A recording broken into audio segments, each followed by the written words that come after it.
So today we are in part 12 of our series. We've taken a break from it throughout this winter into the spring season, a little bit around Easter. And we're nearing the end of our time in this book of Ecclesiastes. And I just want to give you the heads up that next Sunday will be, in fact, Lord willing, the exciting conclusion. And I say exciting because there's actually a conclusion to all of this wondering and searching and curiosity and uncertainty and how can we know what's satisfying and lasting and helpful, and is there really truly meaning, purpose, and significance that can be found in this life? And so we're going to head somewhere next Sunday that at first is going to take a really deep and for some of us dark and scary turn, and then kind of like a crazy roller coaster, we're going to make a turn and come back up around and see the light of day again. Okay, so just so you know, next week is going to be a bit of a thrill ride, and today, however, we're going to be in this kind of middle space of ubiquity of like, well, what do we make of all this? Which, I don't know, if you've been tracking all along, hasn't sometimes as we've read through this, it's felt like that? Like it's almost like the teacher here is presenting something and it seems like there's going to be this kind of powerful conclusion or moment that's like, there's something to be grabbed onto, and then he just blows it all up, right? And it just kind of slips through our fingers, and such is the way with all of our searching and meaning in life under the sun. Now, there is something of permanence that can be discovered and found, and again, I think we've seen glimpses of that all along. But for today, we're going to anchor ourselves in chapter 9, starting at verse 11, and get into partway through chapter 11 this morning. Now, just as we do that, we want to talk about guarantees, specifically the fact that there really are no guarantees. Now, again, some of us are like, well, no, I just got a guarantee the other day when I bought something. They guaranteed that, is going to work or, do whatever it's supposed to be. But we're going to talk about the fact that there really are very few, if any, actual guarantees in this life. And again, that might seem a bit unsettling to us, but hear me out. Some of you, and many of you have probably heard me before, talk about the time when I wrecked my Honda Civic at Christmas, right? You all remember that story, and I was driving to New Brunswick, and it's Christmas break, and we were on our way, and it was going to be home for Christmas, and we got to the Bear River Bridge and hit a patch of ice and spun out of control, and I totaled my car, and it was written off, right? You all remember that story? And really, it wasn't the car's fault. Right? It wasn't the car's fault. There was actually ice on the bridge, and I was not able to control the car at the time. And so what we thought was going to be a pretty simple shot home. In fact, there was a lot of other things that happened on that trip on the way home at Christmas. The car that was brought to us when we kind of finally got mine towed off ended up, I think it was in Moncton, with a flat tire. And somewhere else, the same car, the sunroof started leaking in the rain. Like, this was a crazy trip home. And so with all of that, like, we had a plan and a purpose and a desire and what we thought was going to be the outcome, but it took a drastic turn, quite literally, on that bridge. Now, the other part of it is that it could have been even more disastrous than it already was, because I don't know if I've ever shared with you this part, but as we kind of ping-ponged off the side of the bridge and we got clear to the other end of the turn, the car pretty much stopped in the opposite lane, facing, I think, the same direction that we were supposed to be going, but in the opposite lane, right up against the side of the bridge, right where the bridge connects with the road. Like, we were right on that point. And it was within minutes, like literally, I turned around and looked at the person with me and said, "Are you okay?" "Yep." "Are you okay?" "Yep." "Well, let's see what's happened." We open the door, I get out, I kind of look and go, there's no way we're driving this to New Brunswick. And I turned and looked up a hill, and coming down the hill, that big hill on the other side of the Bear River Bridge, was a great big transport truck with a huge load. And if we would have been, as you can imagine, right, just a couple minutes later for one reason or another, that could have been a lot worse than the lobster in the back being sloshed around in the box that we had them in, right? Could have been a lot worse than kind of the busted radiator and the whole front of the car crunched up on the side as well, and just it not being drivable. It could have been a whole lot worse. Now, the thing about life, as we said, is that we all want a guarantee. We want to guarantee we're going to get there safely. We want to guarantee that it's going to function properly, whatever the thing is. When you buy a product, right, you take it home and you expect it's actually going to work. right?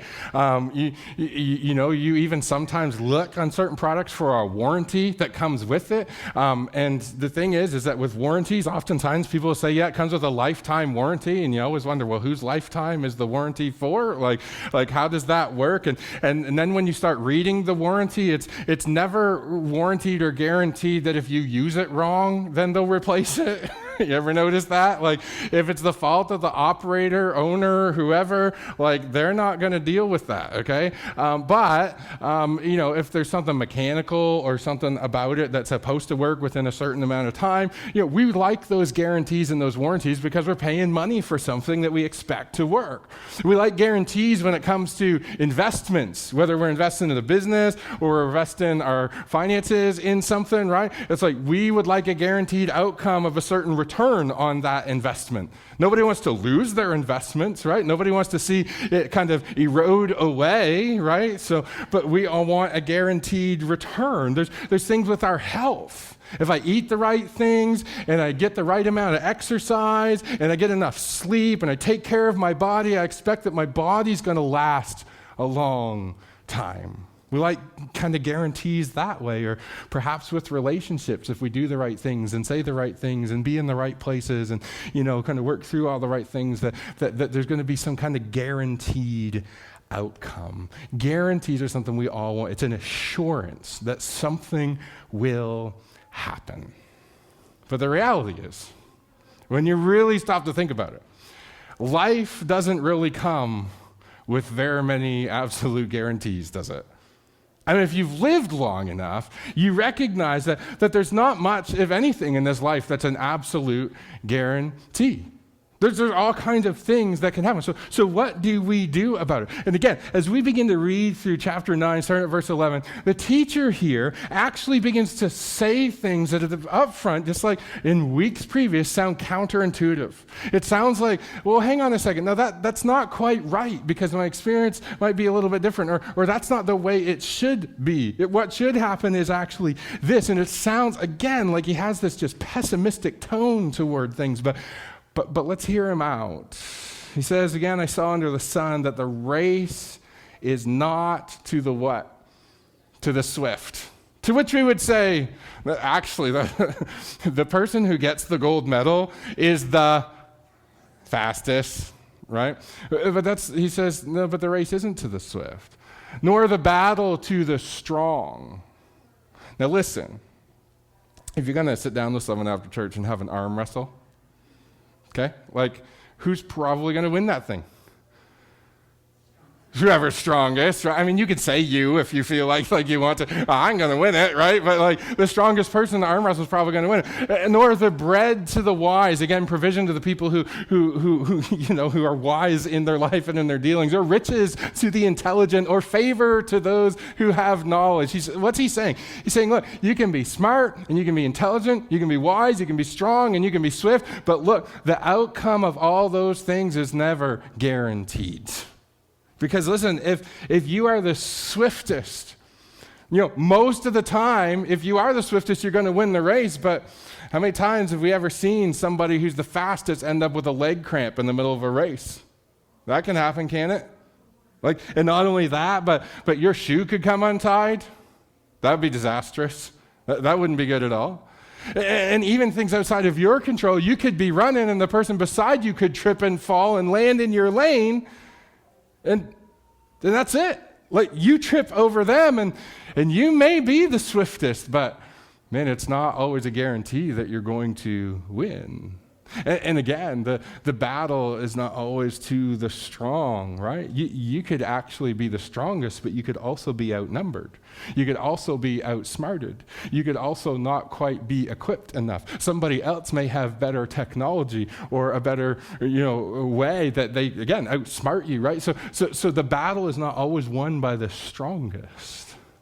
And even having the provisions of ordinary life stuff, it's not always to the wise person. Because, hey, there could be supply chain issues. Right? There could be problems in delivery. I mean, just the other week, we had, there was a certain grocery store that had tomato soup on sale for 59 cents a can. right? And cream of mushroom soup, like all the Campbell's soups were 59 cents a can. And y'all know, when you see the deal like that, it's good for like 300 years. So you go buy a whole bunch of it, right? And you stock up. And so this is what you do. So I went to the grocery store and I'm like looking at the shelves, and guess what? All the soup is gone. I'm going, whoa, hang on, time out. Like what's up with this? And so I find somebody working in the aisle. I was like, do you happen to have any more tomato soup? And the woman says to me, funny thing about that, we don't. I was like, oh. She's like, and she just kind of muttered under her breath, and she, I don't know. Anyway, but what she said to me is, she said, yeah, we're actually planning on this big sale. I know it's in the flyer, and I know whatever, but the truck that was bringing it went off the road and crashed, and everything was lost. So that's why we're not getting the tomato soup, right? And in the moment, you're like disappointed about the soup, but then you feel bad for the guy or the girl driving the truck, and then you're not sure how to feel. It's like, I just wanted tomato soup, right? Like I was here, and I was on time, and I thought I was going to, right? But look, you can be wise and on time and discerning and check the flyers and be ready, but the truck could crash, and you won't get your soup. That can happen. Riches aren't always for the intelligent because, hey, stock markets crash, economies tank, investors bail, thieves steal. Lots of things can go wrong. And he says also that just jump back there for a second. He says, nor is favor always to those with knowledge, because sometimes fools and cheaters and people who guess actually get ahead. It happens. And Solomon, or the teacher's conclusion, is that time and chance happen to them all. Time and chance can affect any outcome. Now, this isn't kind of any denial of divine providence or the sovereignty of God. He's just simply saying the reality is we can do our best to be wise and smart and swift and strong and all of the rest. And we can make the calculated guesses, and we can put in all the hard work, and we can do all the things. But we must be reminded that we are not in total control of everything. We're not. There are things that can happen all along the way. And so while the swift should win and the strong should be victorious, and lots of times they do, and lots of times they are, abilities and insight are not the only determinants of outcomes in life. He goes on to say this in verse 12. He says, for a man does not know his time. He can't predict the future or the timing of things necessarily, or even more broadly, we don't know how long we will actually live. Sometimes you hear people say, well, I just wish I knew when that date would be. And I'm just like, I don't know if I want to know when that date would be. Right? Like we don't know when our time on earth is going to be up, when it will be our end in life under the sun. We don't know how long it is that we will have to live on this earth. Like fish, it says they are taken in an evil net. And like birds, they're caught in a snare, so that the children of man are snared at an evil time when it suddenly falls upon them. So the thing is that when it comes to this life, our death can come in a moment. We don't know when it will be. It can be like being caught in a net or a snare, right? There could be all kinds of things. My life could have ended on the Bear River Bridge. It wasn't, but it could have, right? There's all kinds of moments in my life where it could have been over. It's not, obviously it hasn't been, but it very well could have been. It's very much the same for you. Like we could be caught in that moment is all he's saying here. And the thing is that we can't kind of option out of the time frame that we are living in either. Right? Like how many of you have ever thought, I wish I could go back and live during this period in history? Or wouldn't it be cool if maybe I could live during this period of history in the future? Because that might be better than the present period I'm living in. But here's the reality, that we're all stuck here in the now. Like, this is your moment in history. And so there can be all kinds of things happen outside of your control. Nations can go to war. There can be a pandemic. There could be a housing crisis. There could be an environmental disaster. There could be something happening in culture. And all of those things, you can change your perspective and you can work to make things better and different. But your moment in history, in your cultural moment, in your period that you get to live your life in as well as mine, is this one right now. This is when we've been born. This is a shot we've been given. This is the time frame that we find ourselves in a moment in history. And that's the life that we have. And there's no guarantees in it. Oh, yes, for sure. There's lots of things we can do. That's probably a good predictor of outcomes, but the guarantee is not really there. He says in verse 13, I've also seen this example of wisdom under the sun. And it seemed great to me. There was a little city with few people in it, and a great king came against it and besieged it, building great siege works against it. Okay, so again, what does this bring you back to? The battle, right? The victory is not always to the strong. Okay, so little town, big king comes to sack the little town. But then he says, but there was found in this little town a poor wise man, and he by his wisdom delivered the city. We're not told how, just that he does. By some insight, by some calculation, by some wisdom, he saves the city, yet nobody remembered the poor man. So we have this situation that just seems completely unfair. There's a bully of a king who brings his whole company in to attack a city, but a poor and wise person in the city, an unlikely hero, actually saves the city. But in even his saving the city, the people of the city don't even remember him. There were no statues built in his honor. There were no stories written about him. There was no kind of key to the city handed over. He's just simply forgotten. Now, it sounds in some ways tragic, doesn't it? But then Solomon's conclusion again is this, but I say that wisdom is better than might, though the poor man's wisdom is despised and his words are not heard. Even wisdom is better. Why? Because wisdom prevailed. And so let's think of it, I guess, this way, that we need to think wisely about wisdom. And we've heard this all along, right? Wisdom does not guarantee outcomes. Wisdom does not give meaning, purpose, significance, permanence to life under the sun. Oh, it's helpful, it's advantageous, it's good, it should be sought after, it should be chased down, all of the above. But we need to think wisely about wisdom because from time to time, wisdom can be overtaken. Wisdom can be overtaken by time and chance. Again, it's a predictor, but not a guarantee of outcomes. And not only can wisdom be overtaken, it can be overridden as well by circumstances outside of your control, whether they are evil times or evil people or natural disasters or all kinds of things that, again, we have no say in whether they happen. Wisdom can be overridden. And not only can it be overtaken, overridden, it can also be overlooked. Because sometimes being wise does not always get you celebrated by other people either. In fact, sometimes it does just the opposite. Now, it would be natural, I guess, for us at this point to kind of really begin to consider, well, if that's the case, if that's what being wise can get you in the end, then why would we do it? Like, is it really worth pursuing? If there are no actual guarantees that things will be better, then why be wise? Right? Wouldn't that be a kind of a question you would want to raise? Like why bother? Because what we want is a guarantee. What we want is things to turn out the way that we plan for them to. We want things to go according to what we envision the future to be. But if it's all outside of our control and time and chance do have an effect and it's not a guarantee of outcomes, then why be wise at all? And we ought to think wisely about wisdom, but also fully about foolishness as well. Because you've got to consider and weigh the alternative.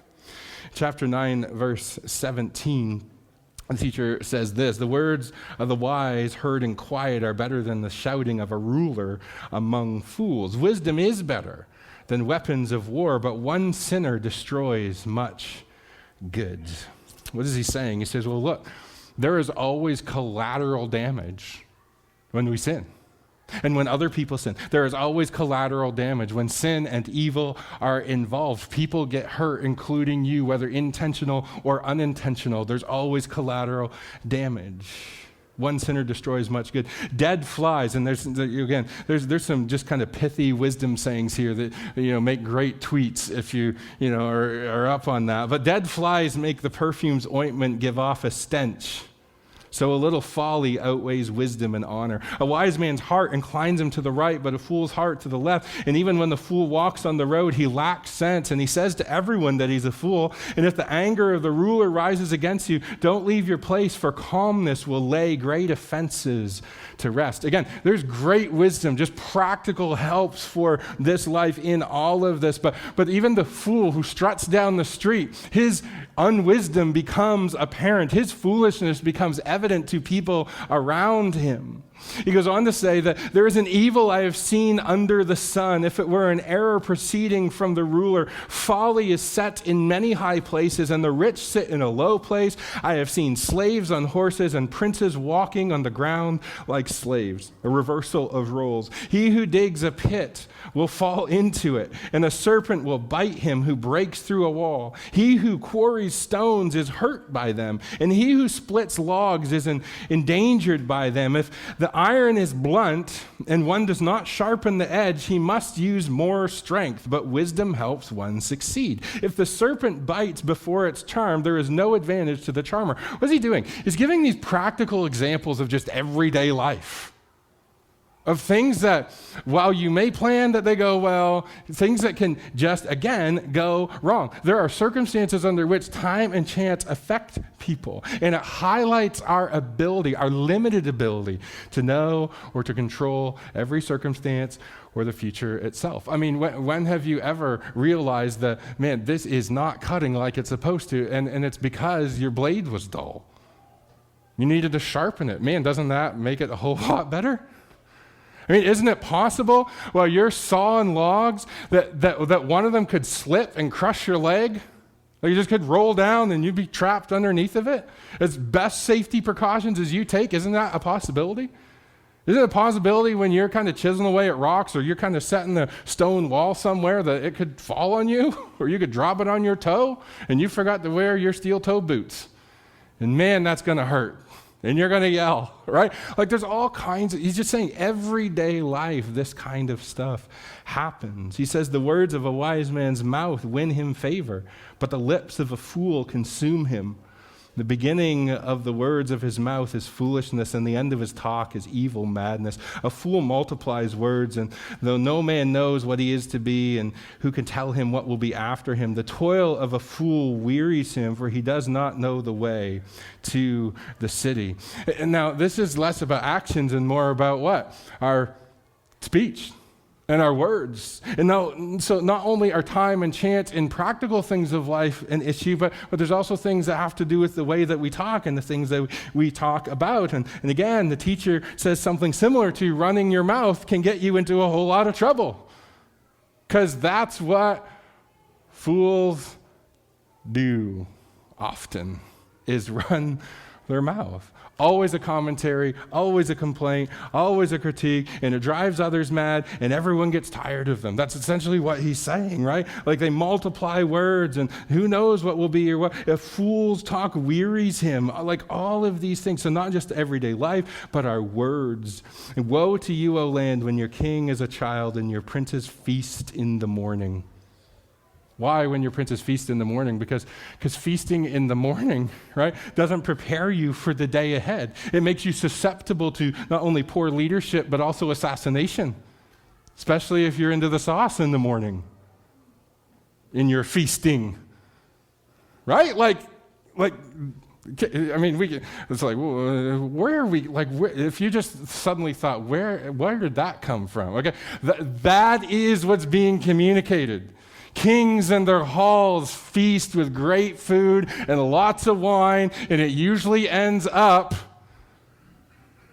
well, the morning after is usually not the greatest, okay? Like, that's what he's saying. He's saying if you start that in the morning, you're not going to be able to give good leadership through the day. There's going to be the possibility that you're going to be susceptible to not only poor leadership, but other people, an assassination attempt on your life or some poor policy, like whatever it might be. He says, happy are you, O land, when your king is the son of nobility and when your princes feast at the proper time.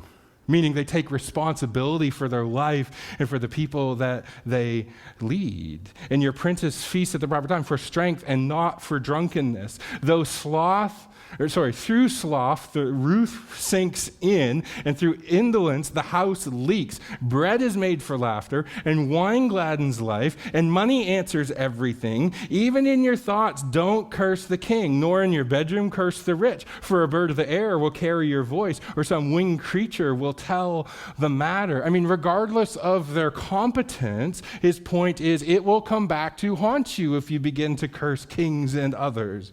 I mean, Jesus himself even said, we will give an account for every foolish word, every careless word that we speak. And so if you think wisely about wisdom and think, well, man, if there are no guarantees, why not just be foolish? Well, you have to think fully about foolishness too, because as the teacher would say, foolishness is actually disastrous. It brings disaster. It's directionless, right? It's just kind of all over the place. It's disordered, it's destructive, it's delusional. And so even if wisdom is not a guarantor of outcomes, it's better than foolishness. And so the teacher simply offers this advice before he gets to the full conclusion of the whole matter. It says in chapter 11, verse 1, cast your bread upon the waters, for you will find it after many days. Give a portion to 7 or to 8, for you know not what disaster may happen on earth. If the clouds are full of rain, they empty themselves on the earth. And if a tree falls to the south or to the north, in the place where the tree falls, there it's going to lie. And he who observes the wind will not sow, and he who regards the clouds will not reap. Now, this sounds in many ways like financial advice, and a lot of commentators would say it's probably what he primarily has in mind, is what it has to do with finances. He's already kind of referenced that a little bit along the way, and so he says, but again, it can be construed broader than that. He says, cast your bread upon the waters. Be generous. Right? Don't hold it all in. Take calculated risks. Like, do the math, do the hard work. Yeah, you gotta actually live this life, and so be generous and take risks. Put it in 7 or 8 places, right? Don't put all your eggs in one basket, right? Diversify your investments. That's what you should do, he says. He says, he who observes the wind will not sow, and he who regards the clouds will not reap. If you spend all of your time observing, right, and trying to understand but never actually acting on it, you will suffer from information overload, and you will become indecisive, and you will actually not do anything. And he even says that even that itself is foolish. But as you do not know the way of the Spirit that comes to the bones of the womb of a woman with child, so you do not know the work of God who makes everything. Again, our human knowledge is limited. In the morning you sow your seed, and at evening withhold not your hand, for you do not know which will prosper, this or that, whether both alike even will be good. You want to increase your odds of success, even if there are no guarantees. Cast your seed. Cast your bread upon the waters, right? In whatever you do. This isn't just kind of financial advice now. This is like in life in general. Like while there can't be a guaranteed prediction of outcomes, you've got to do something. You've got to cast your bread upon the waters. You've got to make decisions. You've actually got to act. And yes, you should try to observe and know and understand the times and what the best thing to do is. You should act with wisdom. But again, at the end of the day, we don't know how it's all going to turn out, because time and chance under the providence of God, right? Like there's not a guarantee of the outcomes. And so there are a few guarantees in life. And so ultimately, and this is going to be the conclusion we're going to get to in the end next week, is ultimately all of our lives are held in God's hands. Right? Like, not your life is not fully held in your hands or in anyone else's. Ultimately, our lives are held in God's hands. And there are very few guarantees in this life. Now, in the New Testament, we have what we might call the wisdom book of the New Testament, the book of James, the letter of James, the brother of Jesus. And in this New Testament wisdom book, he says these words, which are probably going to be very familiar to many of us. He says, "Come now," probably thinking about Solomon, the teacher, Ecclesiastes, all these things. He says, "Come now, you who say, today or tomorrow, we're going to go to such and such a town and spend a year there, and we're going to trade, and we're going to make a profit. We're going to do business, right? We're going to get up all of our stuff, and we're going to get our business together, and we're going to leave this place, and we're going to go to another town, and we're going to make lots of money. And we're going to invest everything into that. And look, a year from now, we will be set. We'll have what we need, right? This is going to be a good business venture for us." But he says, "But you do not know what tomorrow will bring." Oh, you might have an idea, but there's no guarantee of what that outcome is. Because ultimately, you do not direct the full course of your life. He goes on to say this, again, familiar language. "For you are a mist that appears for a little time and then vanishes."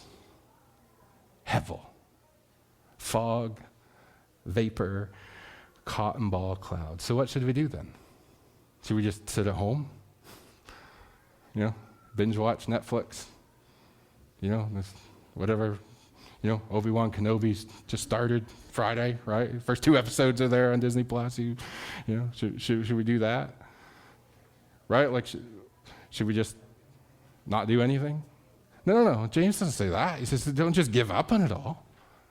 He says, what we should do is simply this. Simply say, if the Lord wills, then we will live and do this or do that.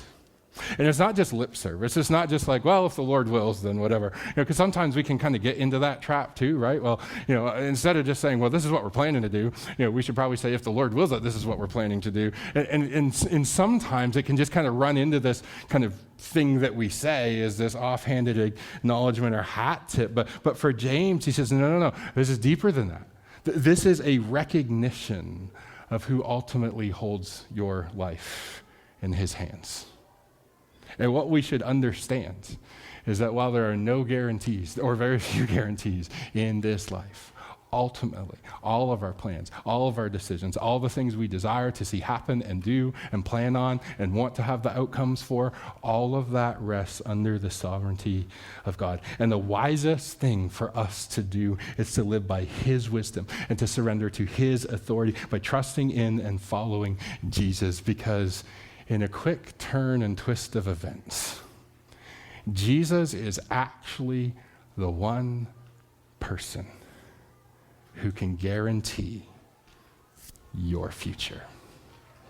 Let's give thanks to God. Father, we thank you this morning for the wisdom found in this book of Ecclesiastes and James. Father, we thank you for what we see in it. And God, I know as we consider our lives, I know many of us looking ahead over the next few weeks and even into the summer, we've all got plans and hopes and desires, whether it's to rest, to be on vacation, to spend time at the cottage, to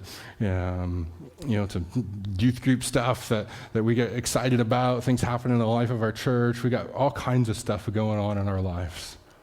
And God, we make plans to be here or there, to make money or to spend the money or, invest in the relationship or whatever it is that we've got before us.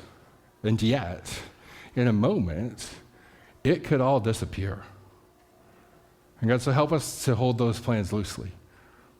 Help us to hold those plans under your sovereignty and your authority. Help us to be wise as we make those plans. And to say, look, Lord, if you will, if it's your desire that we go here or go there or do this or do that, then look, if that happens, then we recognize at the end of the day that our lives are held in your hands.